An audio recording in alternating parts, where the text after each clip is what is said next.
Scanning. Joey Moss, Bad Boy Gaming. Thanks for tuning in, guys. How was your New Year's? Was it everything you wanted it to be and more? I hope it was. We're going to do Ikoria, but also, man, there's a card that dropped like, I don't know, 5,000%, 2,000%, 20,000%. It was a big percentage. Probably the biggest price decline in Magic the Gathering history, and it came from this set. Place your guesses. Start guessing. What is your guess? Why can't I not ever open anything? Here we go. Oh my goodness. Oh my gracious. Yeah, it dropped. It plummeted. It was ridiculous. And sadly, I have a lot of copies of it. I own a lot of copies, and I purchased a lot of the copies for like $8 to $10 each. And the price is down to like $3, I think, $3.20. Oh my God. I even had patrons buying this up also. We were all buying it up, man, and we were all suckers, you know, stupid. Ikoria box topper's pretty legit. Let's get to cracking. Big shout out to Ground Zero, just cracking these for the shop, and then we're going to get into some more patron breaks and whatnot. But, oh, man, New Year's was good. I have no complaints about my New Year's. It was a super time. By the way, this is one of my favorite sets of all time. Especially once I got back to Magic. This is just the bees Hercules to me. Song of Creation, Bloodfell Caves. There you have it. But I think it was a very fun set to play. With the whole mutate mechanic, I think it was just phenomenal, man. We're going to skip through all the comments, but yeah, this was big on the mutation. Ketria Crystal. If you've never played Magic before, which some people do watch my videos who don't play, this would be a fun set to start with, man. I'm telling you. I don't know about the difficulty level. It might be a little bit more difficult than some other sets. There's a lot of stuff going on, but I don't really think so. I think it's more of a kind of a beginner set, in my opinion. All right, here we go. Plummeteers. Looking for big friggin' hits. Can we do it? Apex of Death. I almost forgot that there are extended cards in this one. Sweet. Not worth a whole lot, but really, really cool card. The mutate thing really got me going. It got me so I don't know what I'm doing. Yeah, oh yeah, baby. Come on, Kraken Captain. A few cards in this set are worth a boatload. I like how those just show up at times. Okay, Avion, the Oddity, Archeo Boy, Back for More, and Skycat Sovereign. That was a fun little card to go up against. Okay. So if you guessed correct. If you said Space Godzilla, Death Corona, that's correct. If you guessed that card, you win. You got it, man. That shark. Cool card. Kogo the Titan Ape, bada bang. That card was printed to oblivion with promos and whatnot. But yeah, Space Godzilla right here, man. I own over 100 copies of this in foil and probably like 50 or so in non-foil. Wow, did I get taken to the wash. And I was wrong, too. Big old Rudy, man. I believe Rudy said the card would go to like $1 or $2. I can't remember what he said, but he's not wrong. Rudy, you got me there. Ultimatum, baby, and Bloodfell Caves. There you go. You know, some things, I mean, it's okay to be wrong, guys. At some point, we're all wrong. You know, there comes a day where even the person who's always right is somehow wrong. And there's people out there that just think they're always right about everything. And stay away from those people because you're never going to win an argument. And they should become lawyers as well. Proud Mystic Subdual. The most expensive card in the set. You're looking at it right here. The Ozolith. Again, I remember when this card was like, I think it was $5, $6, something like that. And I'm like, why is this card so cheap? That looks like a really good ability. You know, like a really, really good ability. I should have done something with that ability. I did. I kicked a lot of butts with the deck. I think it's best played, though, in Commander. But I'm sure it's used play elsewhere. But maybe Fringe? I don't know. I don't know how that card holds up in other competitive formats. Or where it sees most play. Ooh, and Dotha Triome. The Triomes. This is looking like a pretty nice box.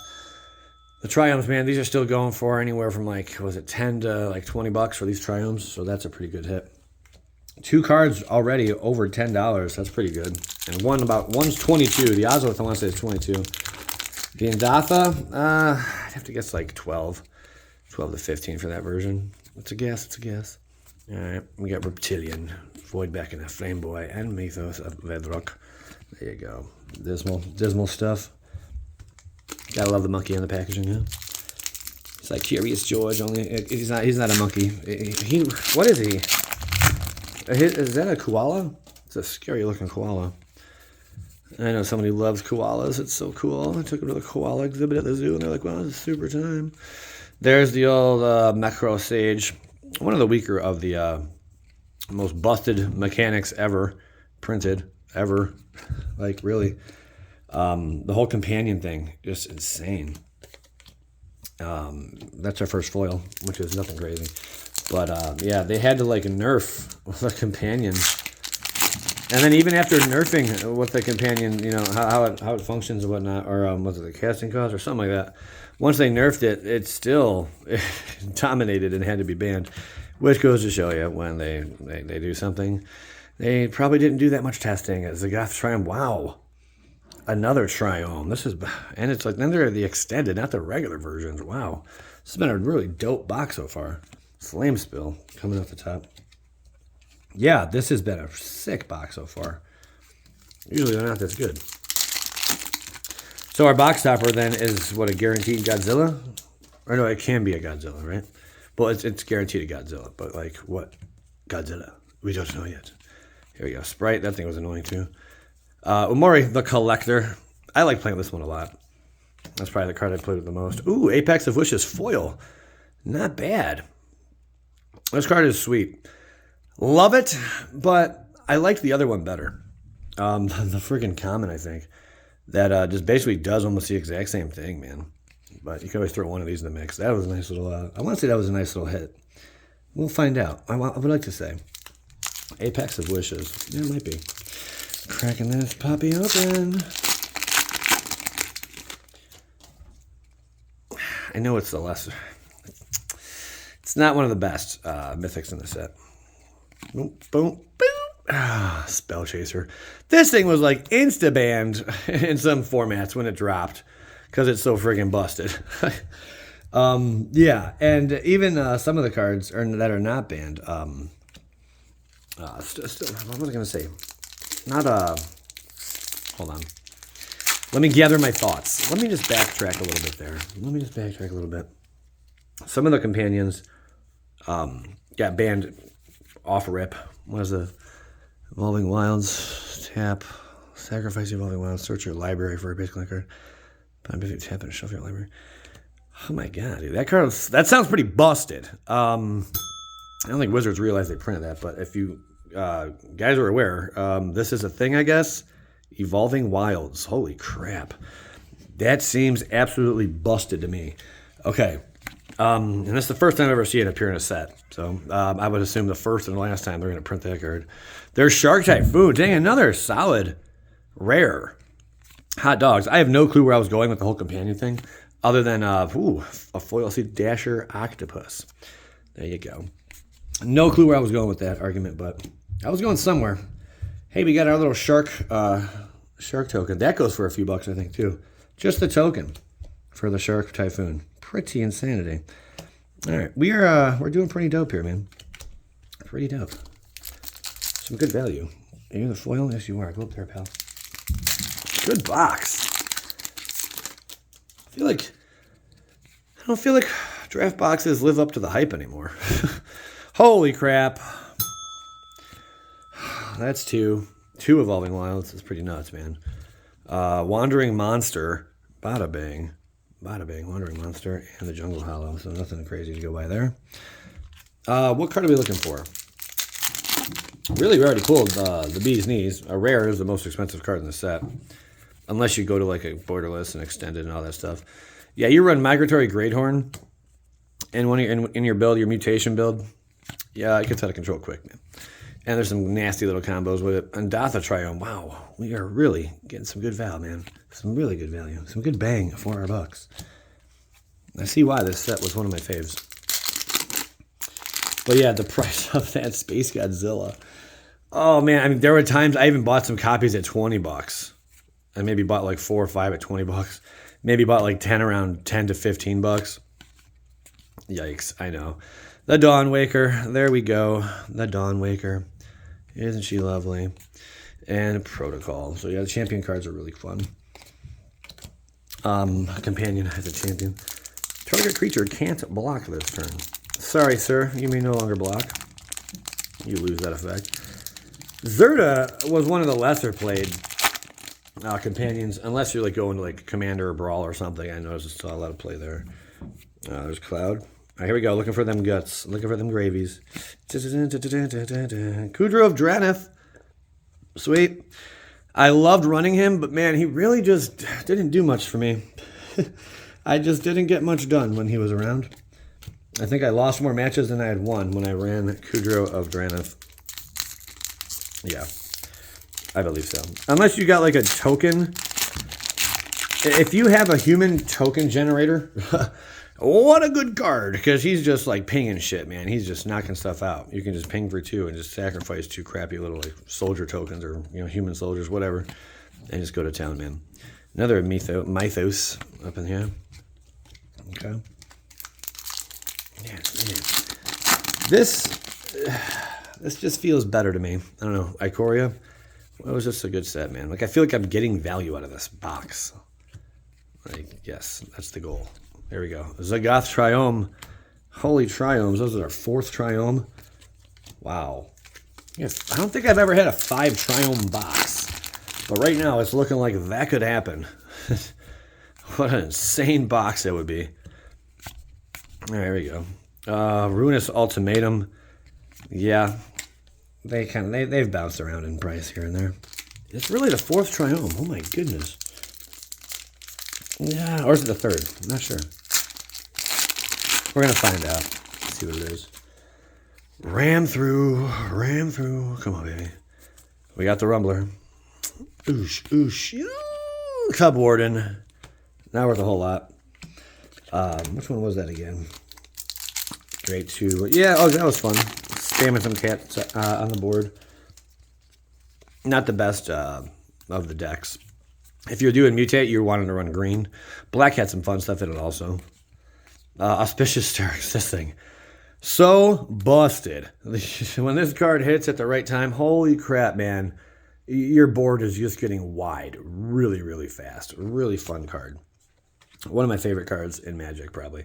Genesis Ultimatum, Forest, and the Human Soldier. Yeah, I'd have to say Auspicious Starix, one of my favorite creatures in the entire game. And it's an uncommon. There you have it, man. There you have it. We got another Borderless, or Extended, or whatever you want to call her. There was a fun little combo with this thing, too. Chandler, Gem Razor. Should have known better. The old Gem Razor. But yeah, you were running this card in your deck as well because of that destroying target artifact or enchantment. Its ability there was pretty good. And the trample and the reach. I mean, there's so much utility on that card. Keep safe. Down to the final few packs here. Well, we got a little handful, I guess. There's Winata. So good. She got banned in a bunch of formats also. But what do you expect? I mean, this had to be one of the most banned sets. There's so many cards that got banned, man. This Winata's busted. Is Winata still legal in Pioneer? Or is it finally banned in Pioneer? I don't know. Titan's Nest and foil. There you go. Beautiful little Titan's Nest foil. Card never really mounted much. I don't think anything's changed. Could be wrong, but I doubt it. All right, let's see. This has just been a spectacular opening. I wish I could just draft and play all these cards at the end of this. Here we go. We got Easy Prey. Titanith and Titan's Nest again. Island and the old dinosaur. I think Winata probably deserves to go up here. There you go. But when the card gets banned, prices do drop, so the price does have a tendency to drop because you can't play it. What's the point? All right, Ragoon Crystal, Swallow, Titan's Nest. Is that a 3rd Titan's Nest? It's a little over the top there. Yeah, that's a back-to-back Titan's Nest packs, and we got a foil Titan's Nest on the board. That's weird. So weird. You think about it. Can I see 3 Triomes like that? Probably not. All right. Boom, boom, boom. Mythos. The Fresh Maker. Got a foil. And it's a Snare Tactician. And there's another common in here, or not common, another rare foil that's worth, even a rare, kind of rare. There's Danareth. He's worth some pennies, man. And there was a time, I'm like, why is this card only $1 or $2? It was $1.50 at one point, man. That card is now like $10. Same card. And I was like, why is this card so cheap? Holy smothering tithe. Got ourselves another one. Ooh, baby, baby. That makes 3 E-dubs. Loris of the Dream Den. The most infamous of all the creatures. Probably one of the most powerful creatures ever to exist in Magic the Gathering. You're looking at it. Is this card right here. Probably arguably the most powerful or most impactful card. And one of the most in Magic's history. Not even kidding, man. I know it's more of a recent card, but this is true. This card just like annihilated people. This card made them have to change the companion mechanic slightly. This card was banned before it even got any legs to crawl around on. It was just we'll see ya. Very, very impactful card, man. Loris of the Dream Den. I think I just didn't just get officially banned for good out of some other format. Something recently happened too. I think there was another banning. It was banned in Modern. It was banned over here. It was banned over there. It was banned in the Underwear. It was just banned everything, man. There's a Swampy Foil. Okay. But, yeah, very, very, very powerful, man. It was very, very, very powerful, but God. We'll put these over here, I guess. Whoop. They go here? That's what's throwing me off. There we go. Ta-da. Loris of the Dream Den. If you made this video on the far, tell me. Oh, it's story time. Story time. So I got this bell. It's a nice little bell, isn't it? I know. Yeah. Sometimes I get all frenzied and hit it a whole lot of time, but I'm just trying to impose my mutual interest in destruction that me and my Brushwag friend over here share. So sometimes I hit it a little bit hard until I get ambushed and I feel a little weird that something's actually eating my boots. And I'm like, what is eating my boots? It must be a convolute. Something that will pollute the marmoset. It's a monkey. We all knew it was a monkey, but that monkey's far from finding its home. But if it gets to the crystal, it might be able to survive long enough until a parrot pretends to be its death oasis is in the wrong pile, but that's okay because our Howlbonder is going to make everything okay and the Enclave will save the day. Isn't that something special you can only find on an island when you're matching up with a human soldier? That's all we got. That's all for today. little different today, you know. A little different today. Honey Mammoth shows up. Here we go. Unbreakable Bond. Can we get one more Triome? I don't think so. Wow, we got, I think, every one of them. I think we have cracked every single companion. That's amazing. That's the kind of draft you want to have. I think we got all 5 of them, yeah? I don't think I'm missing one. I don't think so. I'm thinking, yeah, we got all 5. I just thought it all out, man. We got all 5. Holy crappers. Someone's like, Joey, there's like 17 companions. No, there's not. Vivian Monster Advocate. Cool box. Cool box. There's the old Blossom. And Vulpikeet. Vulpikeet sucked. Call a spade a spade. Vulpikeet sucked, man. Wink. Can we get some more big money, honey? Down to 3 packs. Down to 3 packs. You made it this far in the video. Let me know about the lockdown. Say, Joey, the lockdown was the roughest thing I had to do. Something like that. All right, here we go. Colossification. I have made a fun deck with that card as well. It's fun to just throw that on a creature and then whip it at your opponent. The old Thud or Fling decks. No, I really like making those builds. Just to like one-shot your opponent. It just feels great. We'll see ya. The old Sprite Dragon. Poliwag. I was waiting for that card to show up. Not really. I forgot about it, but then it just showed up, and now I'm like, oh, dang it. Slither Wisp. I get all excited. Crazy collector pack. You pull a Slither Wisp. Foil. Whoopity-doo. Okay. Down to our final couple packs here. Oh, boy. What's it going to be? Boom, boom, boom. Liked playing with this also, especially in, like, Brawl or something. Corchwood Crasher. Was not so impactful in Standard. Rumbling Rock Slide. All right, and our Ikoria box topper is going to be something of the nasty sort, I hope. Be a mythic, be a mythic, be a foil extended borderless mythic. Here we go. Oh, nice way to go out. Cool box topper. There you have it, going out with Titan of Winged Fury. Beautiful, beautiful card, man. I really like these Godzilla, Ikoria borderless cards. Man, they did a great job on those. Thanks for tuning in, everyone. Again, I'm going to talk more about the playmat. The playmat's going to a Patron. I was supposed to do it a while ago, but it got the box that the other one came in. This is the new one to replace the old one. A fan's going to get the old one, but the new one, yeah. I just misplaced the box forever. Thanks for tuning in. Joy Moss, Bad Beginning, Skadoosh.